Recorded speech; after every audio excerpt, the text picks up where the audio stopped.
सेवा भजनी मंडळ भुसावळ सादर करीत आहे. बारूड हे एकनाथी बारूड आहे. अपर्णा आजगावकर यांनी म्हटलेलं आहे. मी अनुराधा अविनाश कुलकर्णी सादर करीत आहे. माझ्या साथीला मानसी राजहंस आणि मंगला चौधरी आहेत. 60व वरीस डोक्याचं ग, 60व वरीस डोक्याचं, 60व वरीस डोक्याचं ग, 60व वरीस डोक्याचं.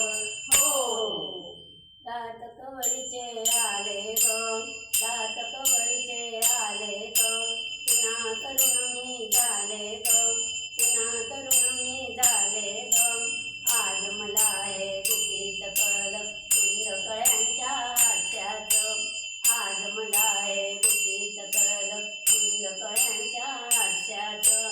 60व वरीस डोक्याचं ग, 60व वरीस डोक्याचं, 60व वरीस डोक्याचं ग, 60व वरीस डोक्याचं.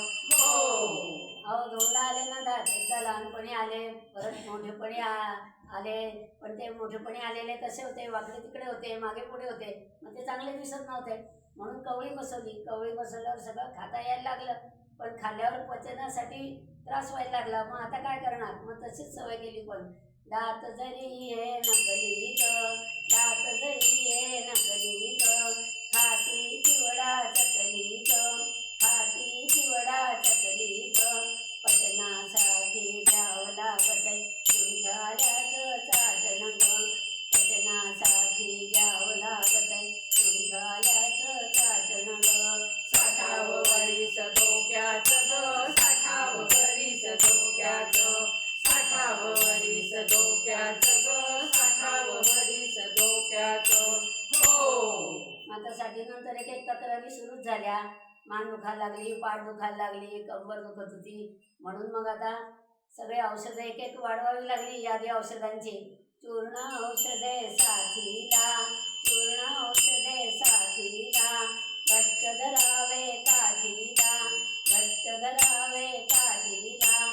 तोल सुटावाची वेळही दुखणं लागलंय पाठीचं, तोल सुटावाची वेळही दुखणं लागलंय पाठीचं. 60व वरीस डोक्याचं ग, 60व वरीस डोक्याचं, 60व वरीस डोक्याचं ग, 60व वरीस डोक्याचं. हो आता साठीनंतर या तक्रारी सगळ्या एक एक वाढतच गेल्या. आरोग्याच्या डोळ्याने कमी दिसायला लागलं, कानाने कमी ऐकू यायला लागलं. मग आता काय करणार, मग चष्मा घ्यावा लागला. डोळे तपासून चष्मा आणला.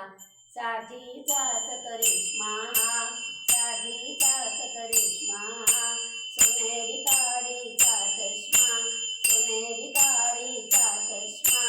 बैरटलेल्या कानामध्ये बटन आलं यंत्राचं, बैरटलेल्या कानामध्ये बटन आलं यंत्राचं. 60व वरीस डोक्याचं ग, 60व वरीस डोक्याचं, 60व वरीस डोक्याचं ग, 60व वरीस डोक्याचं. हो मग आता चष्मा लावल्यावर मला चांगलं दिसायला लागलं, कानाने छान ऐकू यायला लागलं. कोण काय बोलतंय घरात आपल्याविषयी ते सगळं कळायला लागलं. मुलं काय म्हणतायत, सुना काय म्हणतायत, आपला नवरा काय बोलतोय. मग आता त्यामुळे मला इतकं फ्रेश वाटायला लागलं आणि असं वाटायला लागलं की आपण आता बाहेर जावं, काठी घेऊन का असेना आपण भजनाला जाऊ, इकडे प्रवचनाला जाऊ. म्हणून मग मी भजनाला जायला सुरुवात केली.